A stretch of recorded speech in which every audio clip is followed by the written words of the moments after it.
Hotel டேஸ்ட்டை நல்ல டேஸ்டியாக க்ரீமியாக எப்படி டீ போடுறது வாங்க பார்க்கலாம். நம்ம வீட்டில் டீ செய்கிறப்ப ஹோட்டலோட அந்த டேஸ்ட் எப்போவுமே வராது. நீங்கள் இந்த ஒரு டிப் ஃபாலோ பண்ணி பாருங்கள், ஹோட்டலோட அதே டேஸ்ட்டில் இருக்கும். கண்டிப்பாக செஞ்சு பார்த்துட்டு உங்கள் ஃபீட்பேக் எனக்கு ஷேர் பண்ணுங்கள். ஃபஸ்ட்டு ஒரு சாஸ் பேன் எடுத்துக்கோங்க. இதில் 1 கப் அளவுக்கு பால் சேர்த்துக்கலாம்.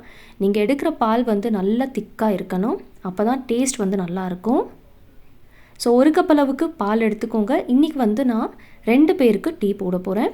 ஸோ 1 கப் அளவுக்கு பால் எடுத்திங்கன்னா அதே கப்பில் 1 கப் அளவுக்கு தண்ணி சேர்த்துக்கோங்க. இதுதான் கரெக்டான மெஷர்மெண்ட். ஸோ இந்த பால் ஃபஸ்ட்டு நல்லா கொதிக்கட்டும். இது கொதிக்க ஆரம்பித்த பிறகு தான் நம்ம சுகர், டீ பொடி எல்லாமே சேர்க்கணும். பாருங்கள், பால் நல்லா கொதிச்சாச்சு. இப்போ இதில் நம்ம சுகர் சேர்த்துக்கலாம். நான் இன்றைக்கி 4 டீஸ்பூன் அளவுக்கு சுகர் சேர்த்துருக்கேன். 1 கப் டீக்கு 2 டீஸ்பூன் அளவுக்கு சுகர் சேர்த்துருக்கேன். ஸோ 2 கப் டீக்காக 4 டீஸ்பூன் சுகர் சேர்த்தாச்சு. நல்லா ஒரு முறை மிக்ஸ் பண்ணிவிட்டு அடுத்ததாக டீ தூள் சேர்த்துக்கோங்க. 2லேருந்து 3 டீஸ்பூன் அளவுக்கு டீ தூள் சேர்த்துட்டு நல்லா மிக்ஸ் பண்ணிவிட்டு 1 நிமிஷத்துக்கு நல்லா கொதிக்கட்டும். லைட்டாக கலர் வரணும். பாருங்கள், நல்லா கொதிச்சாச்சு. ஓரளவுக்கு லைட்டாக கலர் வந்தாச்சு. இந்த அளவுக்கு கலர் வந்த பிறகு இதில் நம்ம ஒரே ஒரு மாரி பிஸ்கெட் சேர்த்துக்கலாம். 2 கப் டீ செய்கிறீங்கன்னா 1 மாரி பிஸ்கெட் சேர்த்துக்கோங்க. 4 கப் டீ செய்கிறீங்கன்னா 2 மாரி பிஸ்கெட் சேர்த்துக்கோங்க. எந்த பிராண்ட் வேணால் நீங்கள் எடுத்துக்கலாங்க. மாரி பிஸ்கெட் நான் இன்றைக்கி பிரிட்டானியா பிராண்ட் எடுத்திருக்கேன்.